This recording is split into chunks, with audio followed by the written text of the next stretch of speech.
Welcome back to the SimGeeks Podcast. We are your hosts, William Belk and David Shablock. And once again, we are joined by Matt Charnetsky and Phil Wortham in what is basically a continuation of a series that we started on the use of role-playing games and healthcare simulation. And so today, we are going to further that conversation and dig into, okay, now you know you want to do this. How do you actually bring it into your organization? What do you need to purchase? What do you need to find? What is it that you really need to make this happen?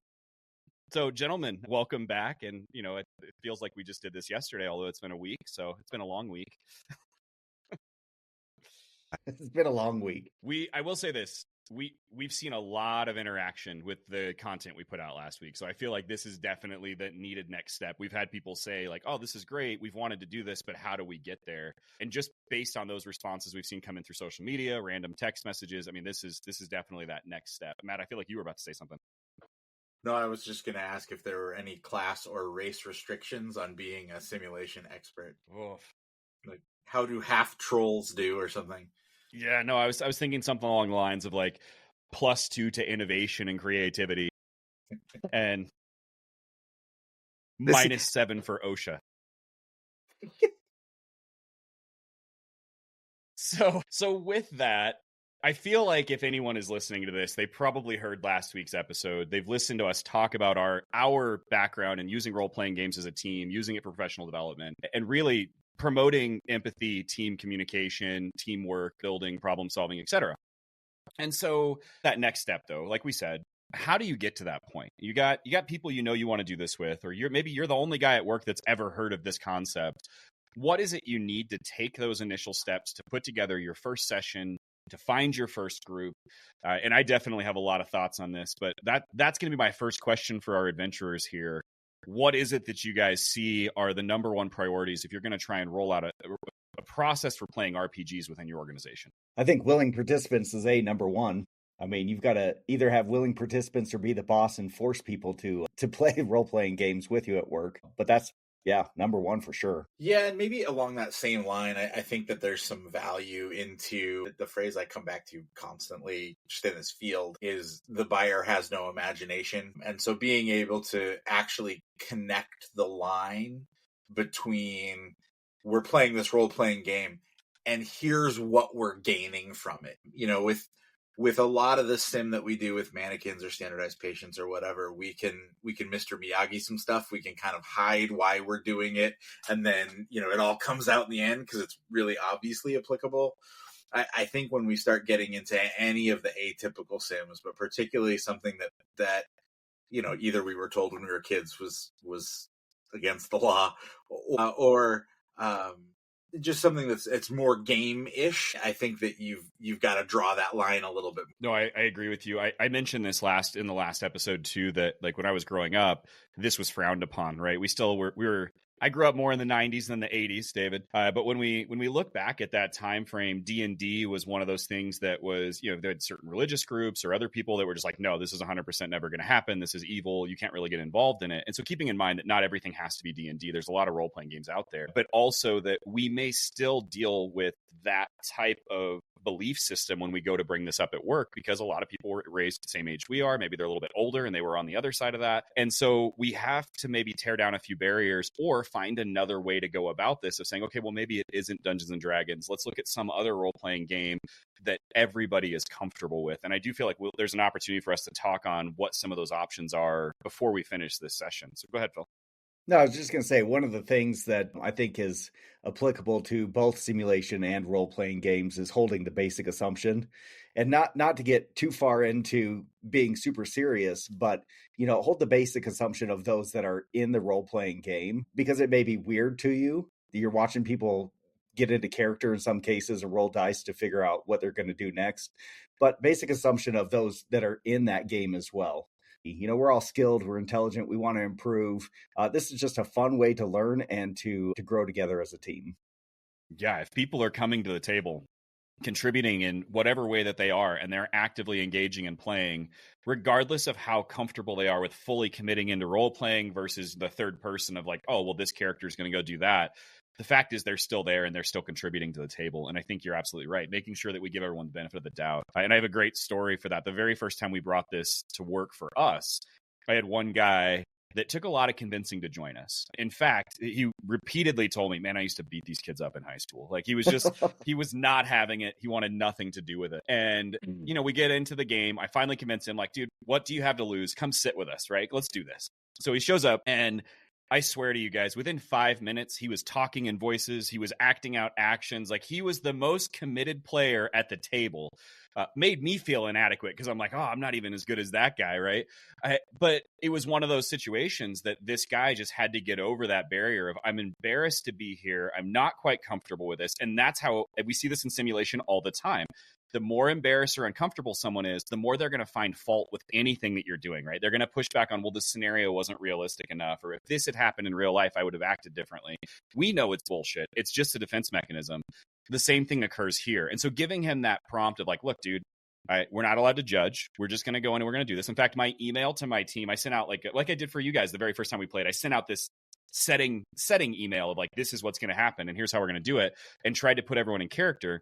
And it very clearly said in that email, you can make fun of me and poke at me all you want. You are not to make fun of anyone else at this table, right? Like you guys are not to pick on anyone else. Everyone's uncomfortable with this. If you need someone to be an outlet for whatever it is, take it out on me. I can handle it, right? And that's perfectly acceptable. But yeah, making sure that we're giving everyone the benefit of the doubt when they come into this. Yeah, no judging out loud. Yes. The other thing, you know, in simulation, you see a lot of people come in and they're working with the mannequin, and it almost becomes pretend funny time where they kind of dance around and I'm doing this now and I'm doing that. And in some ways, that's just the same as playing a character in these role-playing games, but they're doing it with a real patient, right?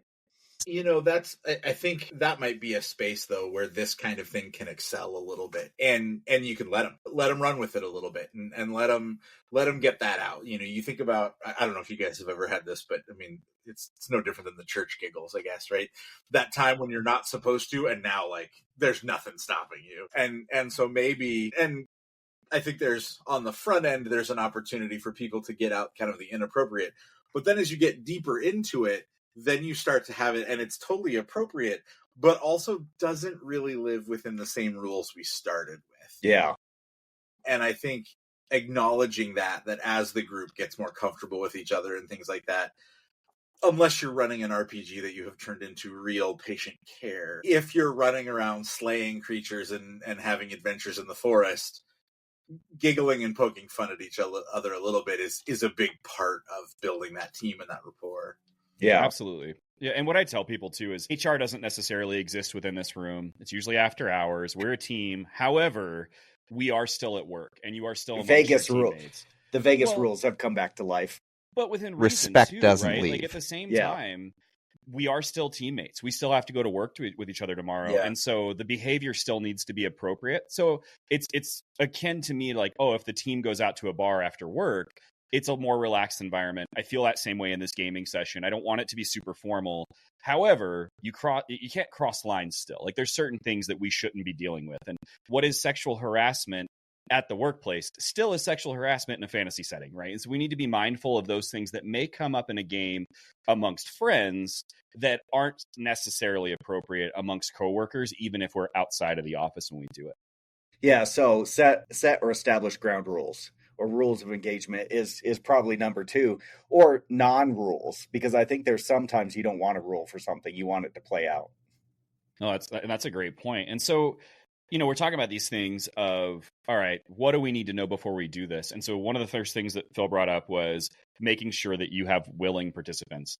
This is absolutely not something you can force people into. It's not time for force fun. We think about it like in simulation, and even the serious game settings that we use within healthcare education, they're not necessarily voluntary. That is quite literally the difference between a serious game and a game, right? Is whether there's voluntary participation. It's one of the 4 or 5 things that makes something a game. And so when we take that setting and we're looking at doing this, we're not playing a healthcare related serious game. We are playing a role-playing game exactly like I buy it off the shelf. I'm not creating anything special.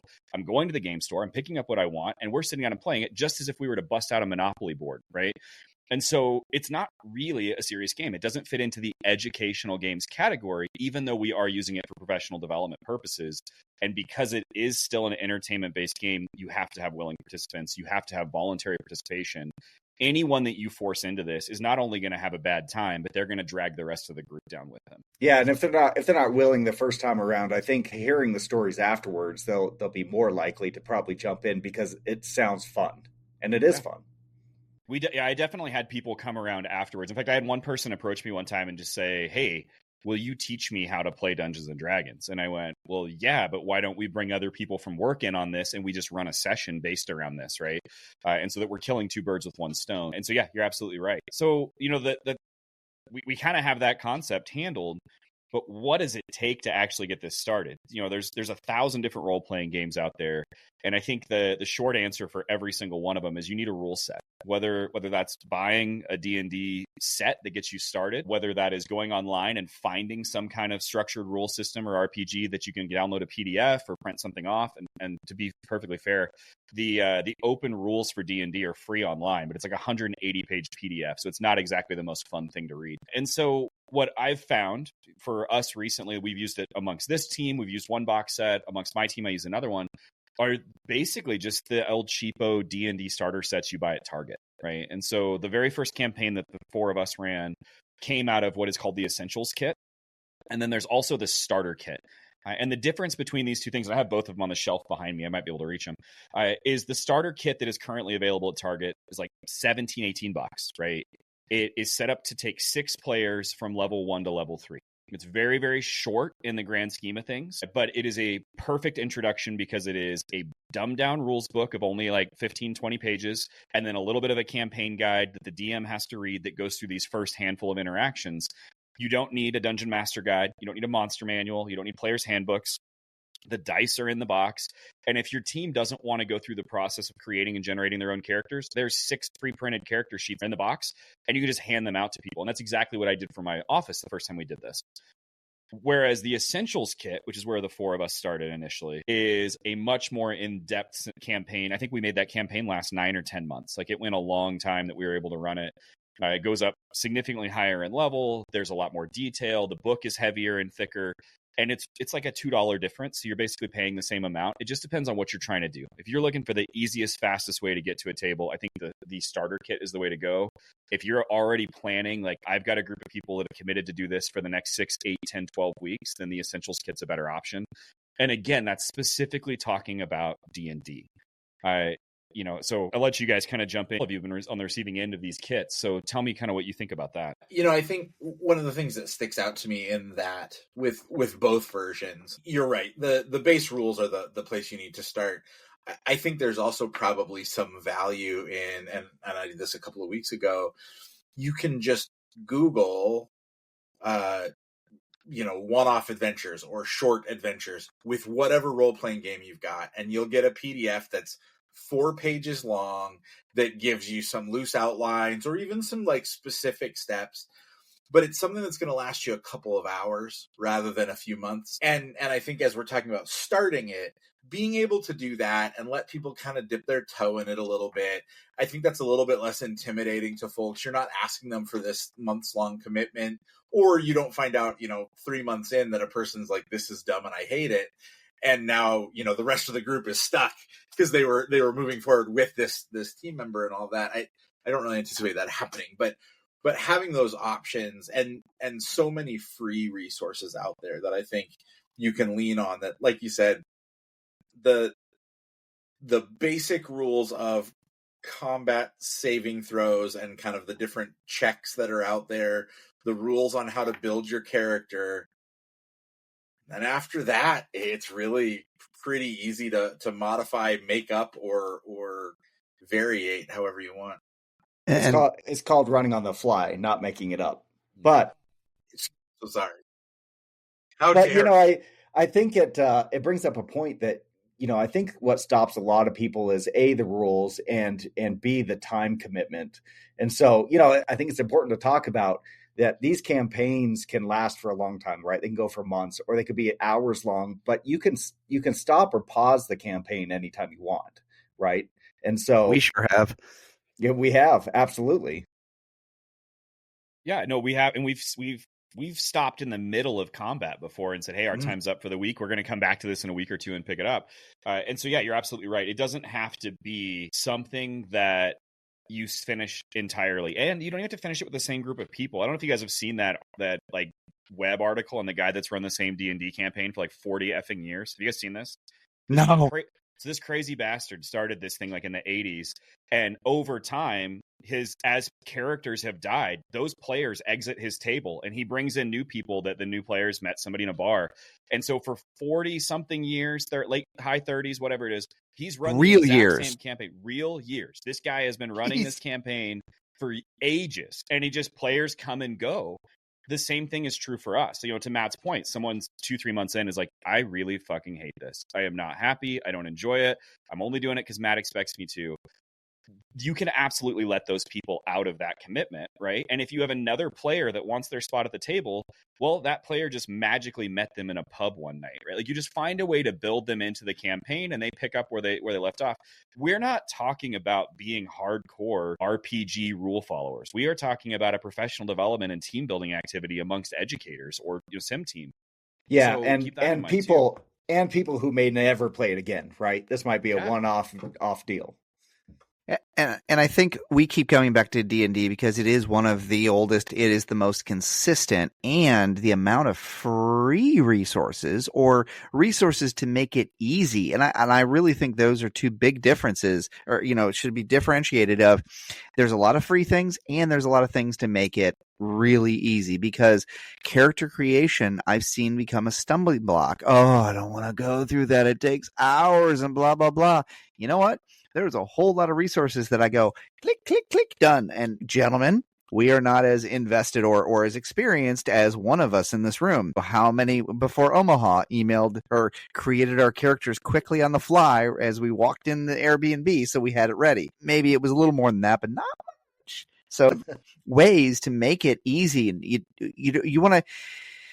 There's a lot of things in life that, I didn't want to do it because of this. And there are the resources that make it easy, and just keep it fun. Don't get drudged down in all the little details. Like, we decided early on we were not going to start counting our arrows and counting how many arrows we had to buy and how many did you shoot it. No, we're here to have fun.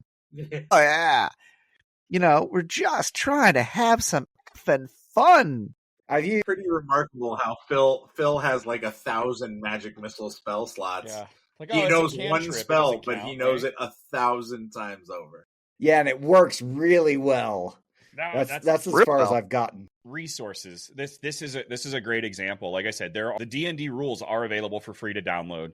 If you go on the official Wizards of the Coast D&D website, there are hundreds, if not thousands, of character sheets where you can be like, oh, I'm going to be a mountain elf or whatever the hell it is at this level, and it's already printed off for you. And so you just print it off and you go to town. I mentioned this in the last episode.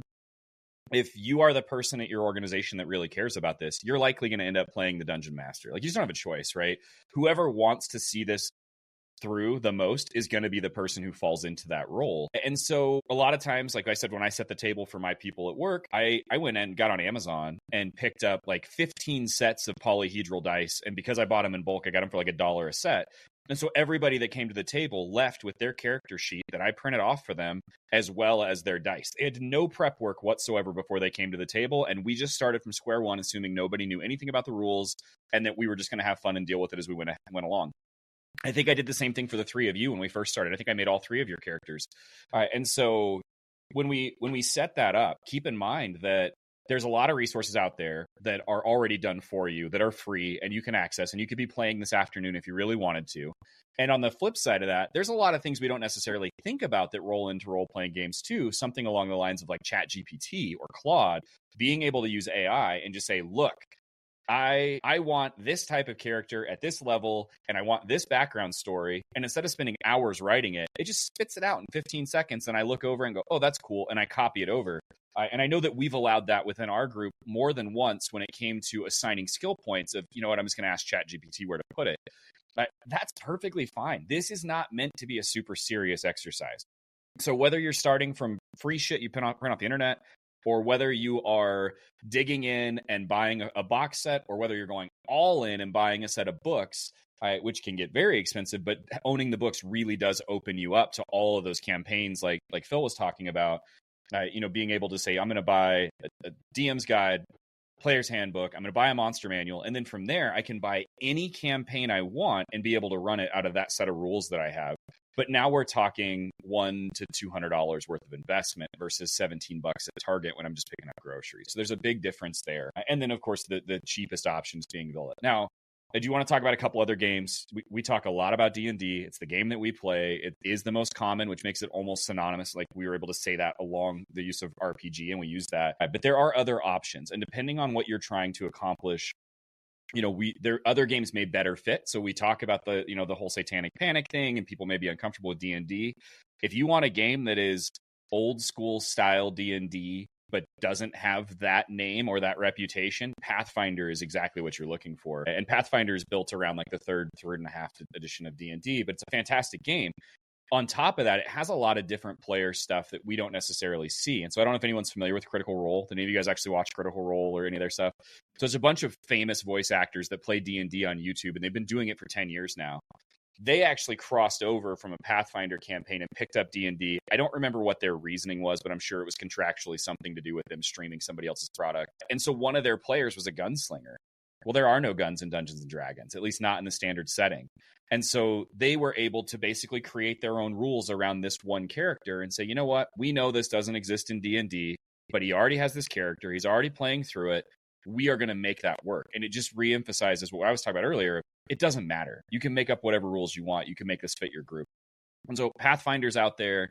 If you're big on outer space or you want to get into sci-fi, there's Starfinder, which is effectively the sci-fi version of Pathfinder. There is a shitload of Star Wars RPGs, and they are really good, guys. There's a lot of really cool stuff, but I'm going to tell you, unless you are heavy into Star Wars, it is very difficult to follow because it talks about places that you're not going to get from the movies. You have to read the books to understand them. What's up, David? I was just going to say that I've heard you talk about Pathfinder, never actually opened up the website, and yeah, that's interesting that it's got Starfinder, it's got Pathfinder, some of the other ones, and yeah, it's an easy one to get started with. It looks like it's just neat to see it now finally. It's a little bit more expensive, both in financial investment. I think the beginner box for Pathfinder sits around $40 instead of $20 like we talked about for D&D. But also, it's a little bit more of a time investment. The rules are heavier. There's a lot more reading.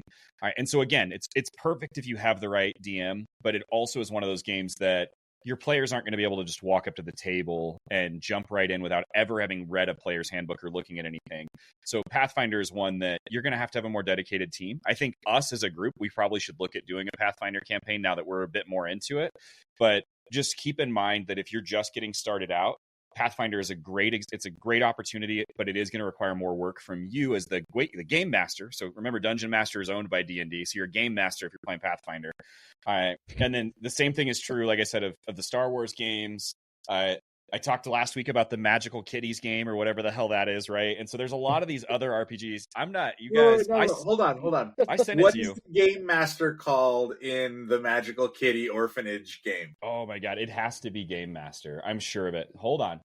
I hope it's something different. Be different. something worse. Magical Kitties Save the Day. Let's see what it is. It's a Game Master. Yep. It's not nearly as cool as you wanted it to be. All right, we've talked about all this not having to use the rules. Matthew, make up something. Yeah, you can make I it will, but you I'm not want. going to say it here. This is a family show. Most days, right? You're saying that we have an explicit rating, but some things are not even worth that? So the other thing we need to talk about, guys, is play styles. So we have played mostly online. We played remotely, not in the same location. I've done the same thing for my work folks. We've both played in person and online, and that is as simple as geographically we're spread all over the country. So occasionally we find ourselves in one location and we find a room. Usually it's one of our conference rooms or debriefing spaces with a large table, and we'll play there. But we also have been using what's called a virtual tabletop. I know you guys have got a lot of experience with me in this the last couple of years, but we've been using one called Roll20 to be able to play these games on a map and move tokens and characters.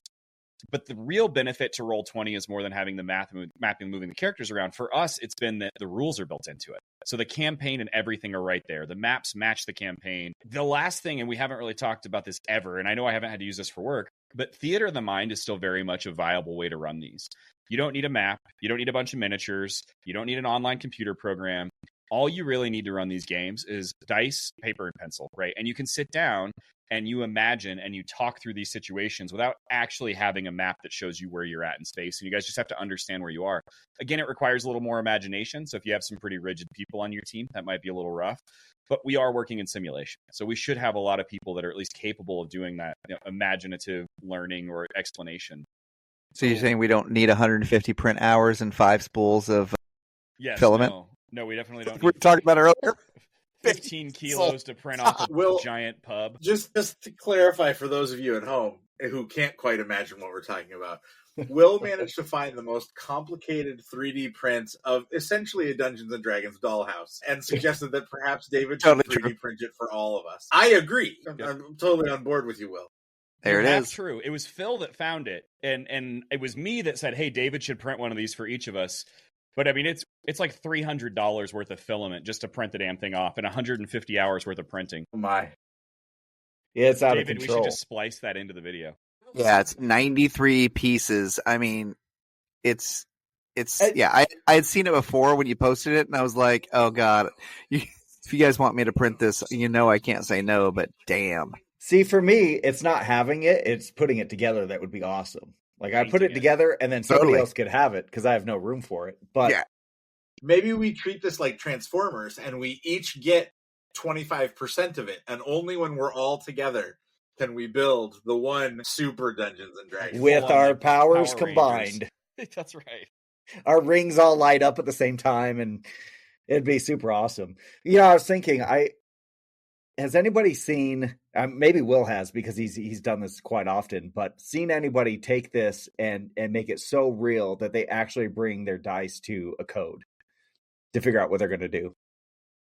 So there was talk of doing a station within one of our sim labs where we tried to invite chaos in by rolling dice. In fact, I spoke about this at Sim Ghosts several years ago. Ian Jones and I did, but it never really grew into a full-on thing that we ended up doing within our program. But there was definitely talk of like, how do we figure out how to basically bring the dice in of, I'm going to give adenosine. We'll roll the dice and let's see if it works, right? And roll for Rosk. Roll for Rosk.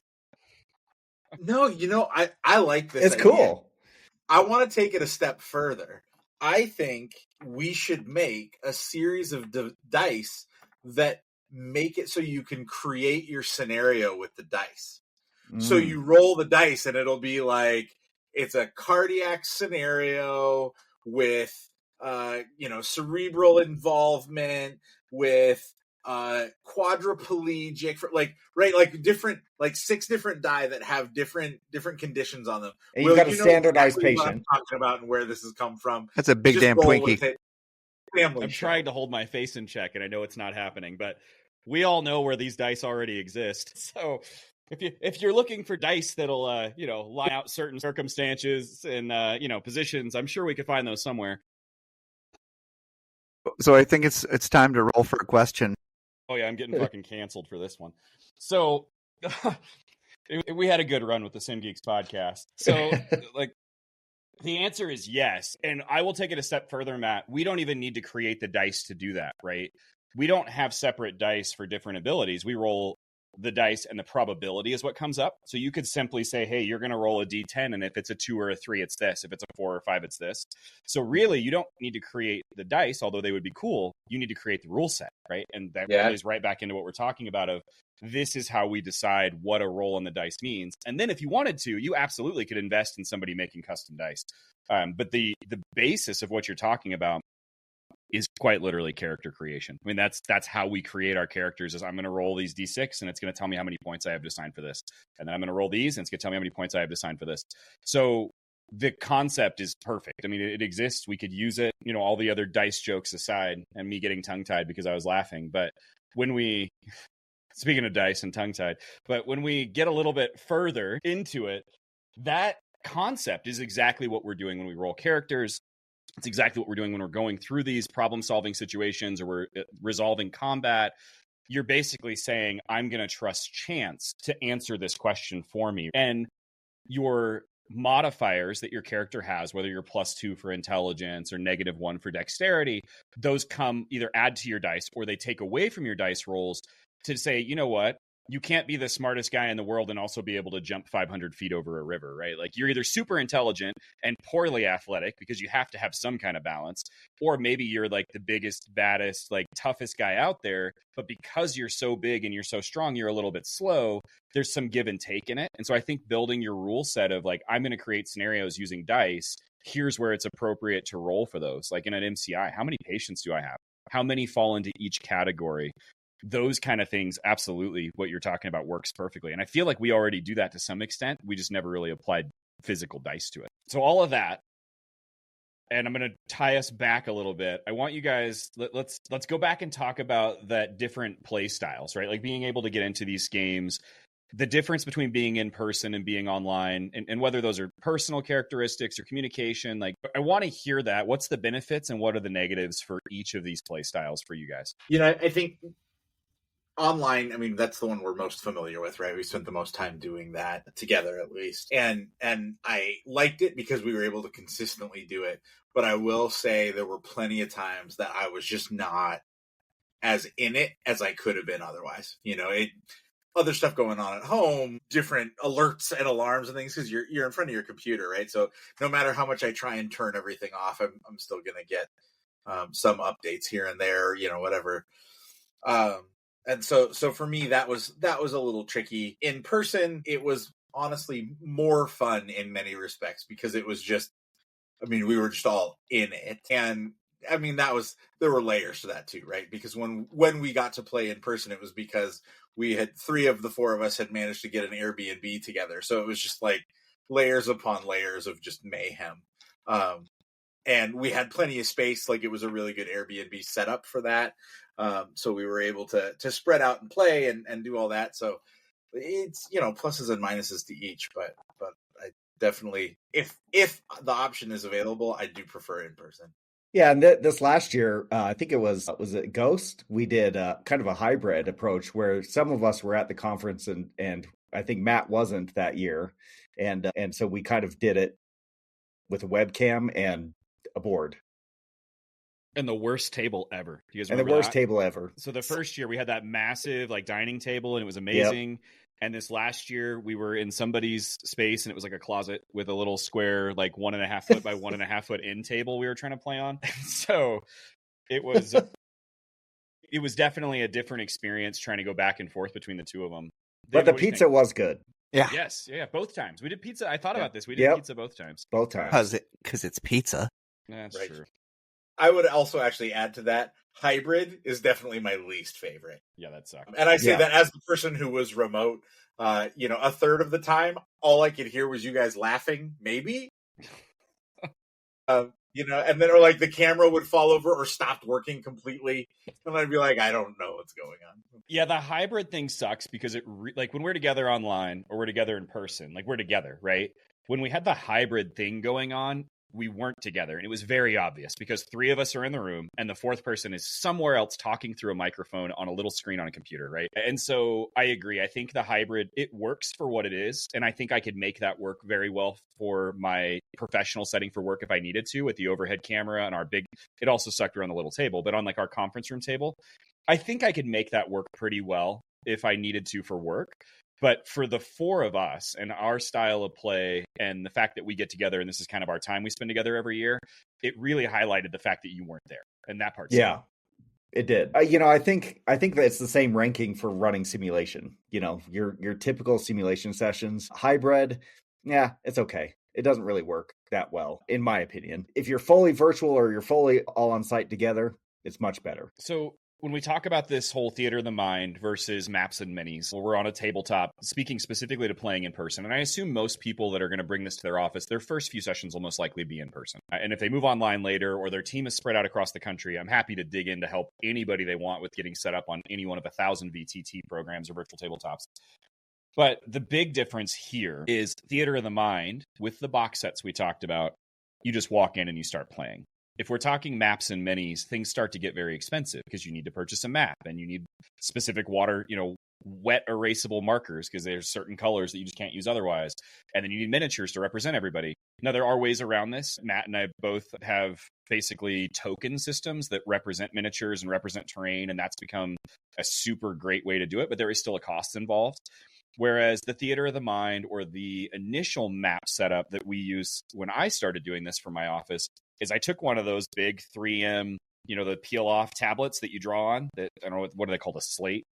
But it's like the 2.5 foot by 3 foot pieces of paper you draw on during business meetings. And I laid it flat on the table, pulled one page back, and I would draw maps behind that so that I could cover them up if I wanted to and bring them up.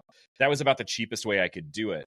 So I know you guys have played with me using the token system and the actual maps. We've drawn a bunch of shit out. But where do you guys fall on that whole theater of the mind, trying to use your imagination, maybe drawing on some pieces of paper, but not actually having a actual scale representation, versus do we really need to invest the money and have the maps and minis to bring the experience that we want to bring into the workplace? I think it depends on everybody's personality. I'm very artistic and I can imagine things. I can dream up all kinds of things. And so, but not everybody's that way. I think if you bring in some clinical folks, they are definitely not that. And having the image in front of them is probably key. And that's the difference between having them immersed in the situation, having fun, and I'm just attending this thing with these people acting weird. Just like simulation, if you don't set the tone and they're not immersed, they don't get as much of it either. Yeah, I think that's where the distance between the clinical environment that we're, quote unquote, training against or comparing this to, and the Dungeons and Dragons, Pathfinder, whatever environment, the further apart those are, the more you need the maps and the miniatures, or at least maps and tokens of some sort, to be able to just pull them in a little bit more. It makes it a little more interactive. It keeps everybody sort of on the same page. I think it does make a difference. Unfortunately, I want to say no. I want to say it doesn't make a difference, but I think it does. Yeah, I feel like I felt differently before we started playing with the maps and miniatures in person. And it becomes so nice to have them that I feel like that experience changes completely. And keeping in mind that we're talking about purchasing stuff, but you could simply print off the map for the campaign you're running, which most of them you can find on free. There's a lot of guys out there that create maps and post them on Reddit and a few other places for free. And something as simple as those, as like little colored glass beads, can represent tokens for creatures or monsters or even players. So it doesn't have to be this big blown out full scale thing. I feel like there's other cheaper ways to get into this, but to do it officially, you're going to be investing at some way or another in miniatures that represent characters, in maps, in markers, or you're going to have to make that investment not so much in finances, but in time to go find those maps and find what you're going to use, even if it's paper clips and erasers or whatever else, but you have to have something to represent it. And then to suspend disbelief, right? Like, hey guys, this pink eraser right here is actually a manticore, and David's going to try to rip it off, and then it's going to kick all of your asses. And so when we start looking at things like that, imagination applies to us as much as it does to our learners or our participants or our teammates. Be creative so that it makes it more enjoyable for everybody too, right? Where it's not just like, oh, sorry, I didn't bring everything today, so you're just going to sit there and imagine this. It's okay to have a Coke can for a monster and a book for a building and say, this is what we're going to do, and kind of move things around if you have to. We've talked about getting started. We've talked about some of the products out there to get you, to help you out. We've talked about different ways to approach this. What am I missing that you wish everybody out there knew if it was their very first time bringing this to their employer, or just saying, you know what, guys, we're not going to worry about making it official, but on Wednesday night, I'm going to host this thing and I'm only inviting people from work and we're going to try and do this as a team? I think you hit the nail on the head. Is you have to set a schedule and you have to put it on a calendar so that it'll actually happen, because it's just like everything else. We'll do that someday. 10 years goes by in the blink of an eye. We've done that with some of ours. We get out of the habit of it. We blinked and 3 months went by, 6 months went by, and we're trying to reboot ourselves because we got in a long-standing period where we got busy. It happens, but we've got to get back to getting it on the schedule, which is what we've done by doing these 2 episodes in the last 2 weeks. Yeah, you definitely, I think you got it there, David, is somebody has to take charge. And if that's Matt needs to say, hey, I'm doing this thing. I'm doing it at this time and this date. This is what I expect of you guys if you want to participate. in my own experience, I found that finding champions is important too, right? Just like with anything else, my team is used to me trying to do crazy shit. Like that's a normal thing that my team deals with. And I guarantee you, there are times where they're like, God damn it, it's another thing that Will wants to do, or it's something new and it's going to change the way we do things, or I just don't even want to deal with this right now. And so for me, a lot of times it's one thing for me to go in and say, hey, I got this really great idea. And they'd all just kind of go, yeah, we heard that last week and the week before that. And so to have a few people within my team that are like, no, I really do like this and I want to see this through, have them involved as well. So it's not just me promoting or pushing it. It's me and 2 other people saying, hey, we're going to do this thing. And I think it's going to be a good time. Right. And I think the further both geographically and day-to-day work you are from the people you're trying to involve in this, the more important that is to have people at all levels that are willing to buy into it. I think actually with that, I would also offer that that's a spot where those short little campaigns can become fun. It's a lower cost of entry. Somebody can show up and just drop in. Like you said, hand out the pre-made characters. It's, a little bit like give them a taste and then see who comes back. Exactly. Which, again, family show. But you can try one thing, and if it doesn't work, if it doesn't hit, go to Pathfinder, go to Starfighter, go to something like that and see what you can, get more people interested in. And after you hook a few in, it gets to be more fun for the entire group because more people start to get passionate about it. Yeah. You're absolutely right. To see something to completion matters too, right? And so if we say, look, guys, we're going to do this, we're going to try this out, and we're going to do a one shot, and it's supposed to last between 1 and 2 hours, and you guys play for 2 hours and it's over and done with, but they got to see the whole thing and they got to resolve whatever the problem is, I think people are more likely to come back too than, hey, for the last 2 hours, we ran around and got beat up by a bunch of monsters, and ultimately we solved nothing, we gained nothing. You got to have people committed to the game before you can start getting into those heavy long-term, like, hey, I need everyone to commit to the next 11 months every Wednesday, is a lot different than, hey, guys, can we get together next week or 2 weeks from now, try this thing out for a few hours, and then those who want to continue on can continue on beyond that. Yeah. It's like TV shows, right? Like, if a TV show is laying the groundwork for the first half of the season, you can get away with that sometimes in the later seasons, but in those first seasons there's got to be a lot more coming along. Speaking of TV shows and role-playing games, Game of Thrones has its own role-playing setting amongst a bunch of other TV shows, but I assume that's not work appropriate just because I remember watching Game of Thrones and reading the books. So I'd say that's probably not the best one for your office, but just about any of those fantasy settings, right? Anything Tolkien related, we already mentioned Game of Thrones. But when you start getting into those, just about every one of them has an RPG setting out there that may be a better fit for you or your team than something like Dungeons and Dragons or Pathfinder. Wonder if we could get ChatGTP to make a game of codes for us. What? I like where your head's at. What would be, just a brief side quest, I guess, technically, what would be your most uncommon TV series to turn into a role-playing game? Like, what would you when I was thinking of this question, I was actually thinking, what would Friends be like as a role-playing game, other than terrible? Terrible, yeah. But I'm going to say this right now, and I'm going to lose some real friends over it, but or Friends gain some. Sucked, dude. I couldn't do it. Never. Yeah, never. And I grew up at a time where that was like super popular, right? And it was on TV. I never could get into it then. I sure as hell cannot get into it now. So anyway, sorry, sidetrack. Back to your question around creating TV role-playing games. It's really any sitcom falls in that category. It just sucks. Yeah. It just sucks your will to live. Yeah, nobody wants to play the Everybody Loves Raymond role-playing game. Actually, now that you mention it, yeah. Sounds fun. I think it depends too. It's a great question, Matt, because it breaks you out of that mindset of everything has to be fantasy, right? There are some great fantasy things that have been on TV over the years, more movies than television, but there has been some really cool shit that's come out. I think something that would be kind of an interesting approach to it would be like Sons of Anarchy or Yellowstone, which are the same goddamn show, by the way. Just one's riding motorcycles and one's riding horses, but they're both the same show. Which is all King Arthur, but don't get me started. No, it's all King Arthur. The whole good guy forced to do bad shit to take care of his family thing is a little overplayed, and they just keep repeating it over and over again. But I think something like that would be a fun role-playing game, right? So you think about gun running and selling drugs on the Sons of Anarchy thing, or stealing cattle and killing people on the other side. So I think there's room to get into these shows and do something that is completely out there and out in left field.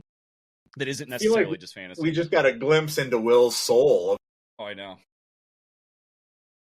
Take these stories and boil them down to their most sincere essence. Oh, it's about stealing and murder. Oh, if we ever want to get into the conversation about how everything is either ripping off Homer or Shakespeare, I could fucking do that all day long. So yeah, here we go. I'm here for that.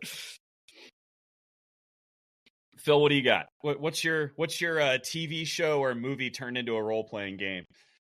You know, I spent 10 years in film, and I don't watch TV or film at all. I don't get into anything really at all. I'm always doing something, building something, designing something. I'm the content creator. I'm so sad Except for in this situation where you just completely killed a conversation. So you were the fun destroyer. Stabbed it with his little dagger. Just a little dagger right in the conversation. So we talked earlier about the idea of having a little bit of fun with this episode and putting you guys on the spot and playing this out as if it were a role-playing game.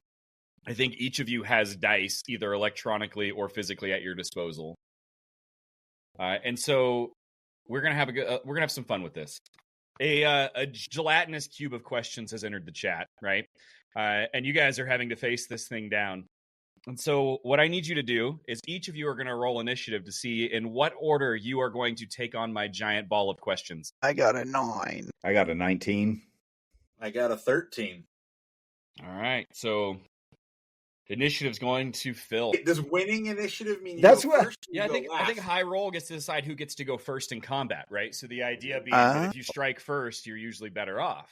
Yeah. Right? And so in this situation, Phil, you get to strike first at our monster by answering his question before he attacks you. Okay. And so here's what I want to know. How do you measure the effectiveness of RPGs in professional development, decision-making, or team dynamics? Did you write this question? No, I totally used ChatGPT to make this shit up. So it was more fun to let AI ask me the questions I was going to ask you than for me to have to take the time to actually prepare for this episode because I wasn't doing that. Yeah. So ask me the question again. What's the question? How do you measure the effectiveness of RPGs in professional skill development, decision-making, or team dynamics? Yeah. You know, I think there's probably a lot of ways to measure it. I think just based off of simply looking at your team structure now and how they communicate with each other, and then look at that same question after you've played role-playing games. Are they communicating and working together better? I don't foresee you're going to do a post survey after you play a role-playing game. Is that frowned upon? I mean, it depends on what you're trying to accomplish, I guess. I guess you We've got could. a research project coming up where we might be doing something like that. But yeah, I think you're right.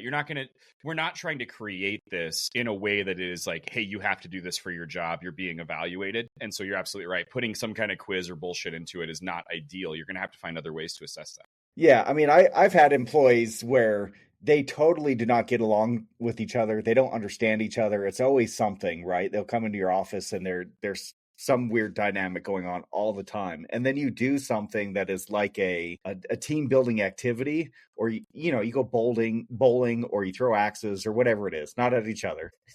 And when they come back, it's a different dynamic, right? Because they've had a shared experience that's more fun. It's not job related. And I think that's where, role-playing games come in, is that you can change the dynamic probably pretty quickly. I think you just roll 1d4 to figure out which Kirkpatrick level you're going to measure and then go from there. Okay. So speaking of rolls, Phil. I rolled a 2. You rolled a 2. God damn. Ouch. All right. Well, you are doing no damage to the giant gelatinous cube of questions or whatever I said it was. So you have fallen short of his armor class, and you are going to be stuck where you are for now. Can I shoot a magic missile? Magic missile. He wants to. You can shoot whatever you want. It is going to be ineffective. So Matt, I believe you were next up in our initiative. It was, sadly. So, what unique advantages do RPGs offer over traditional simulation-based education? Wow, ChatGPT coming in with the hard-hitting question. Dude, I'm telling you, it's all about the quality of the information you put in. That's what it is. Seems like we had an episode on that. Thank you. I think one of the big advantages is it has this super portable, right? We can do it all remote. We can do it in person. You can bring, you can scale it up to bring as much or as little stuff as you want. And with some of our other sim methods, that's not always the case. I think it also offers some, not flexibility exactly, but a little more grace than some of our sim methods do. You know, when we look at, as Phil was mentioning earlier, you know, we look at people running things on the fly, and while you can do that, there's just some questions around that a little bit. And I think because the RPG is a little bit more towards the game end of the spectrum than it is towards the serious clinical whatever end of the spectrum, that space where you make up the rules, where you bump into the edges of it and everybody gets the church giggles and everything goes sideways and things get real weird for a little bit, that has its own advantage. And so I think those are the big advantages that RPGs have over traditional sim. I think also that free form just gives you just some room to be silly, you know, and I think we don't get enough room for that, especially when we're talking about sim. And I am the first one to say, like, kind of like David, I get pretty frustrated when people aren't taking the sim seriously when they are meant to be engaging in patient care. But you know what? When you're running around trying to negotiate with a manticore and, you know, in some weird tunnel with all sorts of dwarves that might be dwarves or might be something else or who knows what's going on, like that space, then it's fine. Then it's totally encouraged. And that changes those interpersonal relationships, like Phil was saying, in those really meaningful and different ways. Yeah, in the last episode, we talked a little bit about people letting their guard down, right? There's not this weird hierarchy that there is in clinical space. They're more free to be themselves, to say things that they maybe wouldn't normally say, and to have fun doing it. Yeah, the hierarchy that is the norm is gone. The setting that is the norm is gone. The rules, what I was accomplishing and what I was trying to get you to do and this and that, it's all gone. It's no more I'm sitting in a room with 3 sim directors and, you know, I'm not a specialist. It's literally we're all just fighting for our lives, but also fighting for our fun. But in a totally different, you know, no rule environment. And there's plenty of rules, but not those normal that we have to deal with every day. Yeah. You know, it's a whole new level of no consequence, right? Yeah, exactly. So in simulation, we talk about the foundation of what we do is founded on crisis resource management principles, right? I think we talked about this a little bit in the last episode, but how do you communicate with each other? What are your resources? Who's in charge? You know, all of these things. The question I think I have is, do role-playing games allow you that same foundation as Simulation 4 crisis resource management principle training or more? Does that make sense? I think you can. You know, I think that then is how you design it and how you enforce it and that kind of thing. And maybe not always specifically CRM principles. Yeah. But you know what? All the stuff that makes up the foundation for CRM principles is there. You know, all those elements of teamwork, all those elements of communication and that kind of stuff. It's in there for sure. It's in that mix. Yeah, and the leadership role changes depending on what the circumstance is. I don't know how many times we look at each other in silence, go, who's gonna do something, right? And we'll sit there for 5 minutes doing nothing, and Will is just pulling his hair out, like, for the love, do something. Yeah, don't give a shit what you do. Just do something, right? Like, feet and I'll kill you. You'll be fine, sure-ish. All right, David, you're oh, wait, hold on. Matt, go ahead and roll your D20. But because you talked about advantages so much, I feel like you're rolling with advantage. So roll it twice. Let's see what your highest score is. My second digit was a 9. Was your first digit a 9 as well? It was not. 0? Nope. All right. Well, in that case, I would say that was enough to get through to our question monster and at least take one of our questions down. Go ahead and roll a D6 for damage. Okay. All right. Let's see. Dig out a D6 here. Oh, 6. All right. Well, 6 points taken away from his stat block under hit points. David, that brings you up as the last in our current cycle here for initiative. And your question, which I just scrolled away from, I need to find it again. Saved by the scroll. Oh, here we go. This one's a good one. What role does facilitator skill play in the success of role-playing games? And how can facilitators be trained effectively to use them? Whoa. I was going to say the role is key because they set the tone, they set the environment. That's why I am actually a DM and why I won't do it, because it's funny, I can set a sim environment and I can do that, but outside the creative and D&D, no, I can ride along, but I can't do it. So you need to have a certain skill set. And so both Matt and Will have been great for that. I will say it's been a lot of fun, and it sets the tone and it makes it way more enjoyable. So it's just like with a simulation. And that's like we were saying, if you don't set the tone, you don't set the ground rules, you don't set that, you will not engage. So it's paramount as far as key. How to train it? It's like a lot of things. It's almost like you need to have a inclination to do it. Like I have zero intention to be a DM, but if you have that inclination, what I would do is say, this is going to make Billy so happy. Find a good mentor, which I know worked with our DM handover. We had Will, who is the far more experienced one, and he mentored Matt. So, damn, I think I kind of nailed that one. I'm going to roll. I feel like that was more around just teaching the software, though, than the actual skill set for doing it. That brings up a follow-up question there, David, then. So, and this is for all of you guys, not just for David, but if it really does require that certain skill set, and that's something that either can be learned or focused on, is there something to be gained, not just from the game itself, but for the DMs? Are there skills that they're developing by running these games that then apply to us in simulation? And I think I know my answer, but I want to hear from you guys on this one. First off, I got to say, I rolled a nat 20. I think I did kill that question, but keep going. We'll get back to that. I think 100%. I mean, it's in the same vein that facilitating a sim versus participating in a sim, like everybody's learning, everybody's engaging with stuff, but like being able to maintain the flow, being able to engage across all of these different elements and keep a bunch of different pieces moving. It's all of that stuff is great practice. And honestly, if you think about it from a leadership perspective, taking 3 people who are on so many various different spectrums and getting them to all point in the same direction and keep moving forward in that direction successfully is certainly a skill set that requires a lot of practice. So you don't want to set people up to fail in front of their colleagues, but could you place somebody in the DM role that you're hoping is going to be a leader someday, a manager or a director level? They're not there yet. I don't know. Yeah, David. I think so. Yeah. What? I heard you say my name. What? What was your take on this one? What are you adding to it? They did it so well. No, I'm good. That's code for I wasn't paying attention. We all know what that is. Nobody was managing David for that, so he got to wander off over here and work on his game of codes, Chat GPT. So I agree with what was said, guys, and I do feel like there are skills not only for the players. We talk about professional development and problem solving and all that stuff, and the empathy that goes into it.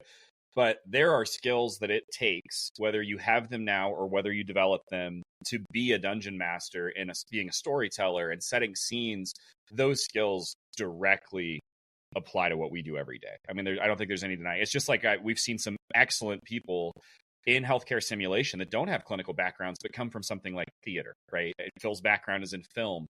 There are skill sets that equate across the board, even if they seem a little bit non-traditional. And I feel like this is one of them. If I can tell a story and I can set a scene and I can explain what it is that's going on without having to recreate it or animate it or draw it, being able to do that really helps me when I go into a room to facilitate a simulation, or when I'm writing scenarios.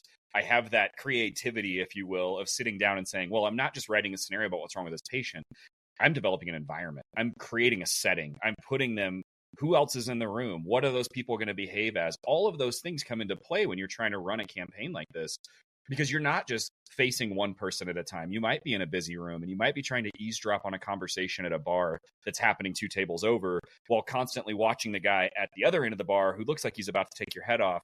There's a lot that's going on, and that storytelling is super important for setting the feel of the game. And we do the same thing every day when we set up scenarios. So what I'm hearing you say is your next job description, you're going to say needed skills is dungeon master, expert. Totally going to say it. Right. So David's rolled his nat 20. So a nat 20, for those of you that are uninitiated to this, is a guaranteed perfect. It's going to hit. There's nothing we can do to stop that. So David, go ahead and roll your D6 for damage. Let's see what happens to our monster here. Can we mention how that never happens? I always roll crappy dice. So just saying. Got to find my 6 there. It's the square one. Roll the 5. All right, so 5 additional hit points. Now, in the order of initiative, what's happened is the 3 of them have all gone. The monster rolled lower than they did, and now it gets to respond. And so our monster here, his only attack is the engulfing inquiry. And so really what he's going to do is he's going to reach out with another question, and all 3 of you guys are going to have to answer it because, I mean, it's a podcast. What else are we going to do except for answer questions and talk about shit? Inquiry. Engulfing Is that a debriefing style? I think that's a debriefing style. That'd be great. Now. Yeah, answer the question or be consumed by the gelatinous cube. So I love that. That's awesome. I'm teaching a debriefing course right now. I'll be really curious how many people are listening to this and bring it up in our next. Oh man. You know, we should sit down and we should absolutely write some of these things out of like, hey, how can we make this work? So this is a question for all 3 of you, and we'll see how you guys respond to it and how badly this guy gets you. But the question is, going forward, how do you guys see the implementation of role-playing games in professional development and simulation? So where are we headed with this? Is this something that's going to die with us? Is it going to grow? And if so, where should it be used? I still want to, and I've had one person reach out and talk about the starter of it, of making an MCI role-playing game. And just to make it very portable, very easy, and it's all to do with turn-based. It's logistics. I don't know how we could add rolling dice in there because in my mind, like, you have patient cards, and, you know, I've kind of loosely thought of this for a while. It might take me 5 more years, but I want to make that. So no death. I think it keeps going. I think mostly because so much of this stuff just kind of is the underpinning of what we do. And so as soon as you break free from, I mean, you go to medical schools and you go to case-based learning, right? Many medical schools now have CBL as part of their process. All case-based learning is tabletop sim, and all tabletop sim really is an RPG. Now, they aren't rolling for success and they aren't, doing these things. But you know what? I think we are entering an age where there is a special breed of nerd that is entering, that is becoming faculty at medical schools, where we might start seeing that. And there was a product that came out, and it was a little bit more board game related, but a little bit RPG related. Friday night in the emergency department. Yeah. Friday night in the emergency room. I was thinking the same thing. I think that shows that, like, it's no pun intended, rolling around out there, and I think we'll start to see more of it. Yeah, I totally agree. I think if you added dice into some of these tabletop discussions that we've talked about, it really becomes a branching scenario. Right now, it's not just saying this is what I would do and it's 100% effective. Now it's really taking into maybe it's not 100% effective. Now that you've rolled and you know that you rolled a 2 instead of a 20, what are you going to do next? Right. And so it becomes this branching bigger case, which is more realistic than just getting the answer completely wrong or completely right all the time. But, I think there's a lot of people out there that are into role-playing games that have been, doing it not out in the public for a lot of time, simulationists, and now that we're talking about it and saying, hey, we can implement this into the work that we do, I think you'll see a lot of people say, hey, man, I'm into that. Let's do it. Let's make it happen. Grassroots movement. Yeah, I think you're absolutely right. It starts here right now.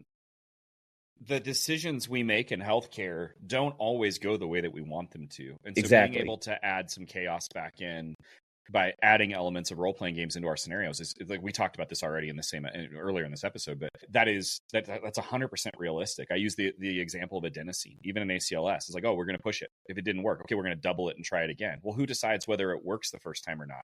Yeah. When I wrote the scenario so that everybody sees the exact same thing, or do we add some chance into this and the dice decide, oh, nope, that dose worked just fine. Now we're on to something else in this mega code, or nope, it didn't work. Now you're going to have to do this. Oh, it didn't work again. What comes next? And now we're on to cardioversion or something else.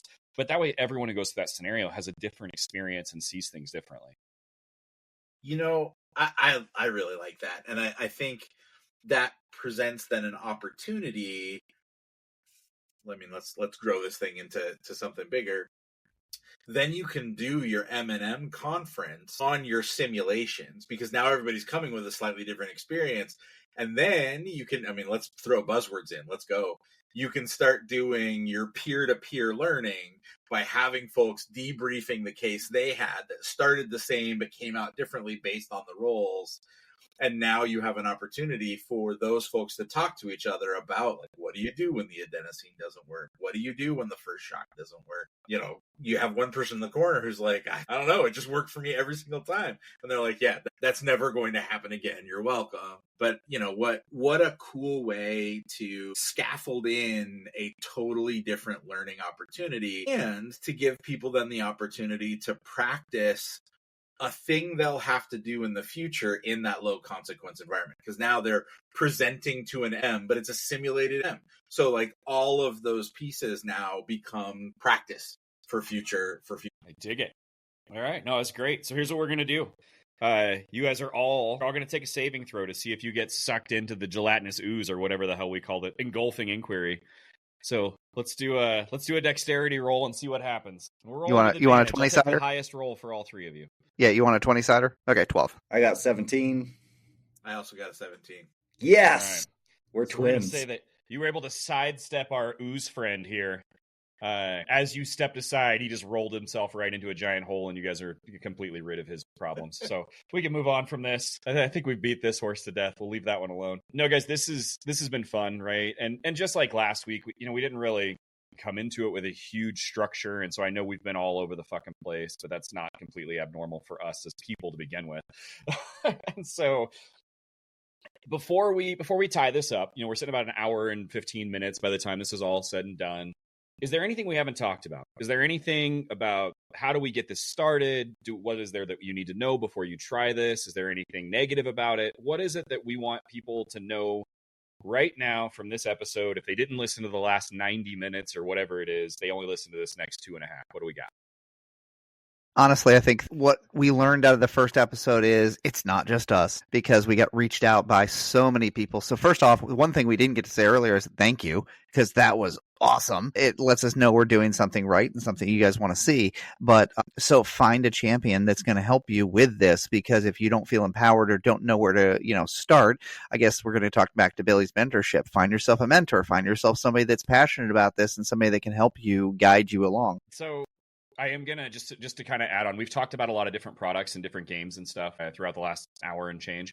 I will link those things if I can remember all of them that we talked about. I will link those in the show notes below this. And if it ever makes it to YouTube, because we got to figure out our YouTube situation, I will link it there as well. But we can at least share those resources. And then, of course, you're always welcome to call or reach out to us and let us know what it is that you need as well. So Phil, Matt, any parting thoughts on that? I just think this is such a cool other way to engage people. I mean, the more different ways that we can create opportunities for people to work together, engage together, reflect together, and find those ways to build all of the different directly related and ancillary skills to patient care, the better off we're going to be. And the more different ways we have to do it, the more interesting it can be. And it just keeps people engaged and constantly thinking. So I love it. Yeah, I think the last thing I'd say is, developing these things, just like any simulation, is a team sport. We don't have all the knowledge in one person.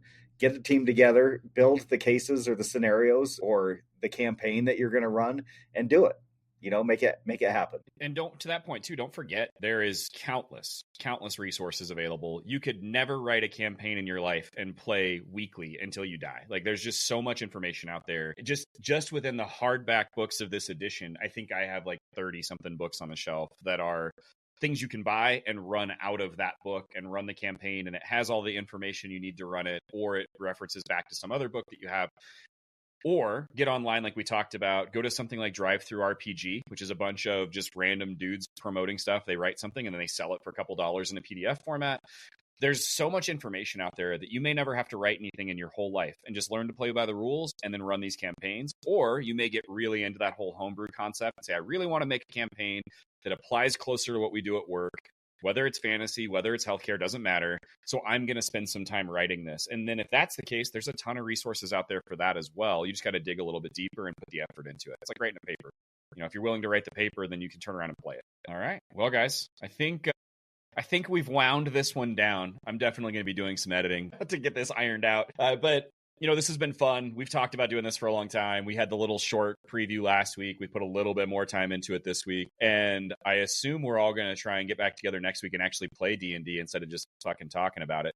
And so hopefully we can iron that out. Maybe we'll even share some of that with our friends out there if we decide to record it. Otherwise, we'll just get together and have a good time. But it's been fun. Thanks again for coming out, and thanks to everybody out there who's actually taking the time to listen to us jabber about shit that we find cool. This has been Will and David with the SimGeeks Podcast, as well as Matt and Phil joining us for, I don't even know how many times this is at this point that you guys have been on over the years, 4, 5, 6, 8. But again, thanks to everyone, and we will see you next time. Thanks for listening.